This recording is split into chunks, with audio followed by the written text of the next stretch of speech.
Selamat datang di channel Trading for Better Life. Di video ini saya akan coba membahas kenapa di setiap video analisa saya, indikator yang paling sering saya pakai adalah garis EMA 50 dan 150.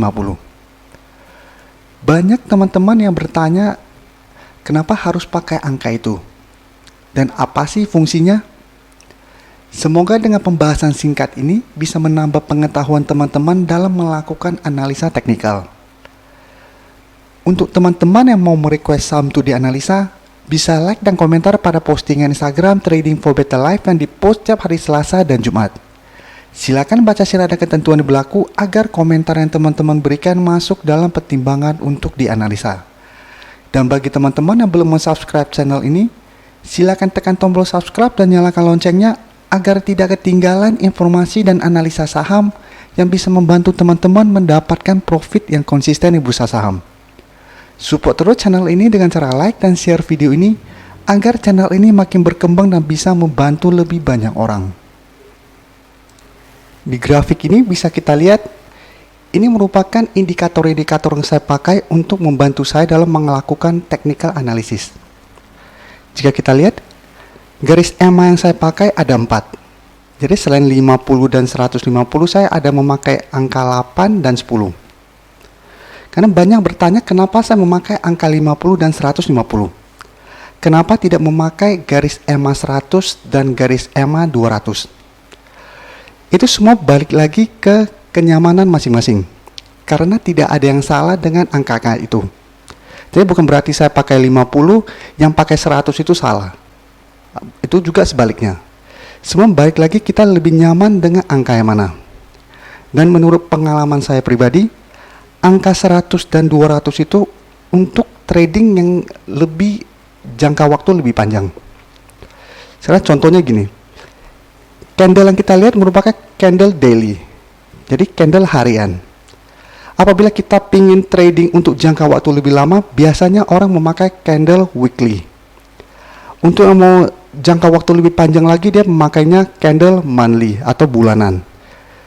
Karena saya memang seorang trader jangka pendek dan lebih sering one day trading, yang saya pakai adalah candle harian. Malah saat bursa berjalan saya pakainya candle 1 menit. Jarang saya memakai candle 3 menit untuk one day trading. Jadi itu semua balik lagi dengan time frame trading kita. Jadi alasan saya memakai garis EMA 50 dan 150 karena memang time frame saya tidak terlalu jauh.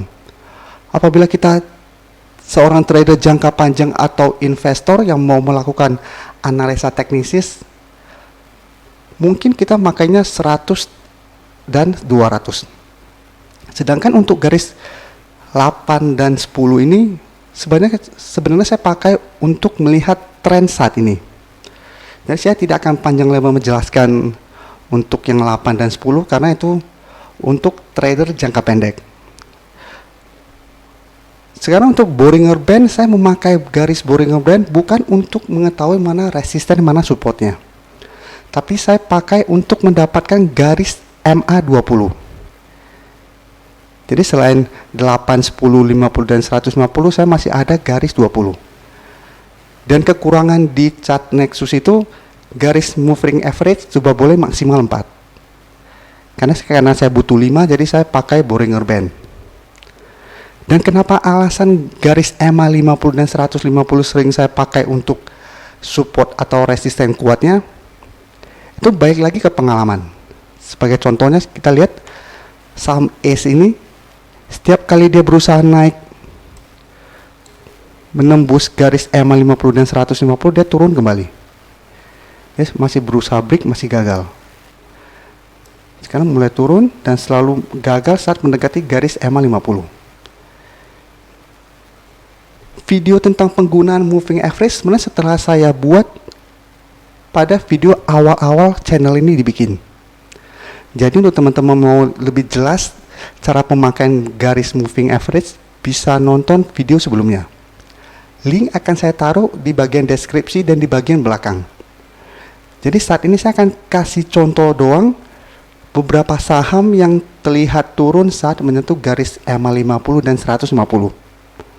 Sekarang pertanyaan kedua, di antara garis EMA 50 dan 150 mana yang merupakan resisten kuat atau support kuat. Jika kita lihat untuk saham ACE, karena tiap-tiap saham berbeda-beda. Untuk saham ACE ini jika kita lihat garis resisten kuatnya adalah garis EMA 150. Karena saham ACE masih terlihat beberapa kali bisa naik di atas garis EMA 50. Tapi setelah menyentuh garis resisten di EMA 150 selalu turun.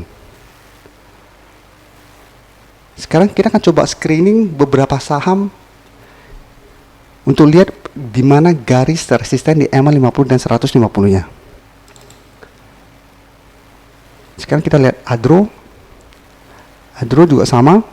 Setelah turun dari garis EMA 150, setiap kali mendekati garis ini selalu turun. Dan jika kita lihat garis EMA 50 kemarin ditembus oleh Adro. Tapi saat mendekati garis EMA 150 masih turun kembali. Jadi untuk saham Adro juga resisten kuatnya di garis EMA 150.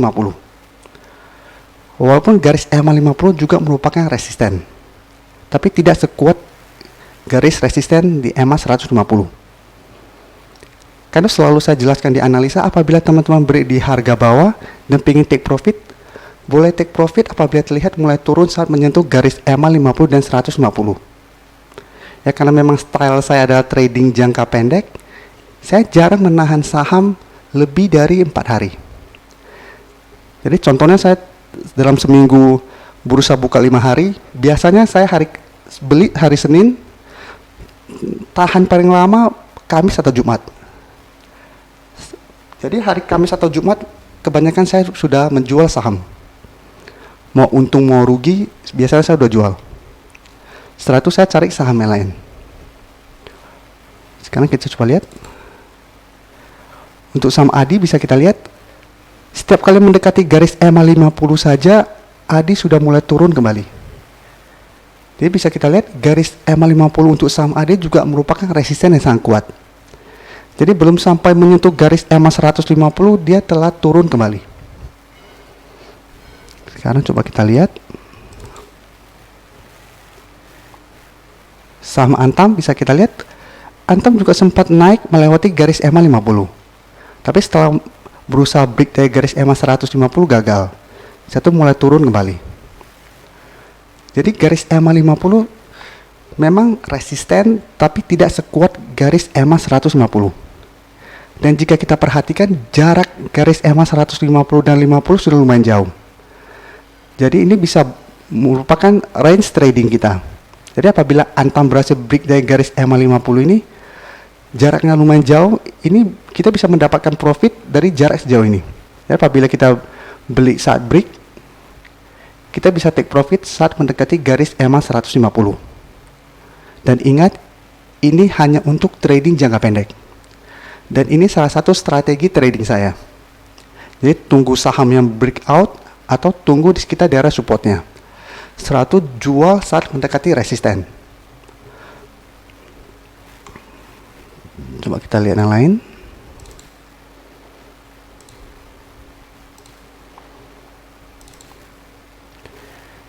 Di saham Telkom juga bisa kita lihat. Telkom start menyentuh garis EMA 150 selalu gagal. Ini berusaha break dari garis EMA 50, setelah itu dekat dengan garis resisten EMA 150. Setelah itu mulai turun kembali. Jadi harus teman-teman tahu, apabila garis resisten di EMA 50 dan 150 lumayan dekat, sebaiknya hati-hati. Karena walaupun berhasil break dari garis EMA 50, terlalu dekat dengan garis EMA 150, kemungkinan besar akan turun kembali. Jadi seperti yang saya bilang tadi pada saham Adro, jarak antara garis EMA 50 dan 150 yang sangat lebar, itu baru bagus. Jadi jangan cari saham yang terlalu dekat. Kecuali saham yang terlalu dekat, sekali dia langsung break dua-duanya, itu akan sangat kuat untuk uptrendnya.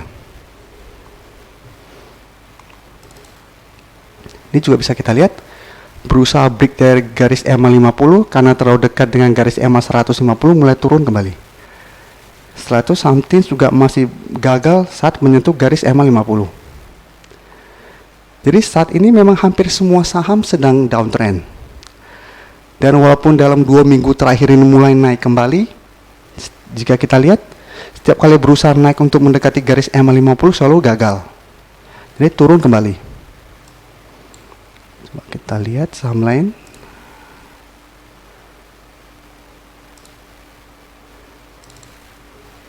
Saham ERA juga bisa kita lihat. Sebelumnya ERA masih berada di garis EMA 150. Tapi setelah gagal bertahan di atas garis EMA 150, ERA langsung turun tajam. Dan saat ini bisa kita lihat masih gagal naik di atas garis EMA 50.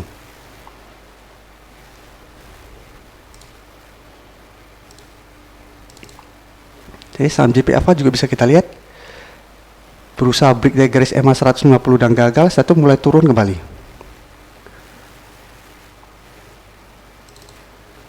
Ini juga sama, setelah gagal break dari garis EMA 150, turun kembali. Jadi ini beberapa contoh kenapa saya memakai garis EMA 50 dan 150. Dan saya memakai pegangan apabila saham-saham yang downtrend gagal naik di atas garis EMA 150, saham-saham itu masih belum bisa kita bilang uptrend. Karena selama masih gagal break dari resisten kuat di EMA 150 atau beberapa saham di garis EMA 50-nya, saham tersebut masih akan terus bergerak downtrend atau sideways. Jadi semoga pembahasan singkat ini bisa menambah pengetahuan teman-teman, dan untuk lebih jelasnya sebaiknya pelajari kembali di video sebelumnya. Terima kasih telah menonton video ini. Like dan share video ini bila bermanfaat bagi teman-teman, dan support channel ini dengan cara tekan tombol subscribe agar channel ini bisa makin berkembang dan bisa membantu lebih banyak orang lagi. Terima kasih.